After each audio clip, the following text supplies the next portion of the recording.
उत्तराखंड के रुद्रपुर में सामाजिक संगठन में उत्तर प्रदेश के चंदिया हजारा पूरनपुर पीलीभीत क्षेत्र में शारदा नदी के कारण कई वर्षों से किसानों व ग्रामवासियों की सैकड़ों एकड़ जमीन नदी में जलमग्न हो गई है, परंतु शासन एवं प्रशासन को कई बार अनुरोध करने के बाद भी नदी का बांध का काम नहीं किया गया। वन विभाग के द्वारा एनओसी नहीं मिल पाई और काम चालू नहीं हो पाया। मजबूर होकर पिछले विगत एक माह से चंदिया हाजरा वह आसपास के सैकड़ों ग्राम और ग्रामवासी धरने में बैठे हुए हैं। अपने गांव और क्षेत्र को बचाने के लिए कोई भी अधिकारी सुनवाई के लिए तैयार नहीं। सामाजिक मजदूर और किसान संगठन के युवा नेता सुब्रत कुमार विश्वास ने कहा, अगर ग्रामवासियों की मांग 25 अक्टूबर तक पूरी नहीं हुई तो मजबूरन पूरनपुर पीलीभीत एसडीएम कार्यालय का मजदूर, किसान, मेहनत कश और ग्रामवासी लाखों की संख्या में घेराव और आंदोलन करने के लिए बाध्य होंगे, जिसका जिम्मेदार शासन प्रशासन होगा।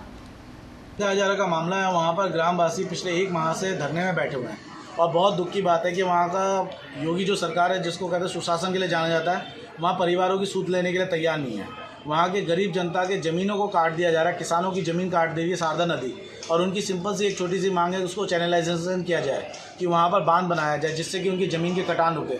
कई परिवार आज कहीं ना कहीं भुखमरी के कगार में आ चुके हैं, कई लोगों का बेरोजगार हो चुके हैं। इससे बड़ी दुख की बात क्या है। और चंदिया हजारा क्षेत्र में नहीं, पूरे पीलीभीत क्षेत्र के अंदर जो एक विस्थापित बंगाली समुदाय के लोग हैं, उनको भी कहीं ना कहीं सरकार और प्रशासन पहले से पिछले आज़ादी के बाद से ठगने की कोशिश कर रहा है और अभी तक ठग रहे हैं। उनके ज़मीनों पर अतिक्रमण करना और कई ऐसे मामले हैं जो आए दिन आ रहे हैं। तो सरकार को आज हमने चेताने का काम किया, प्रधानमंत्री को हमने ज्ञापन दिया, अगर ये मामले जल्द से जल्द सॉल्व नहीं होंगे तो उग्र आंदोलन करने के लिए हम बाध्य होगा, जिसका जिम्मेदार शासन और प्रशासन होगा।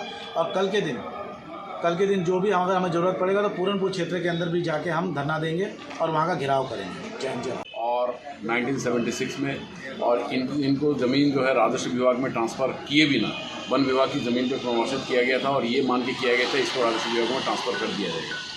आज ये करीब 47 साल बाद भी वो ज़मीनें ट्रांसफ़र नहीं हुई है और शारदा नदी कट के 4 किलोमीटर जो है वो गांव की ओर आ गई है, जिसमें कि ज़मीनें नष्ट हो गया है। और उसके साथ ही ये है कि वन विभाग ने उस पर एनओसी नहीं दिया है। जो कार्यदायी संस्था है वो उस पर उस नदी के बहाव को जो है दूर करना चाह रहे हैं, जो पूर्व जगह थी वहाँ पे करना चाह रहे हैं और कार्यदायी संस्था को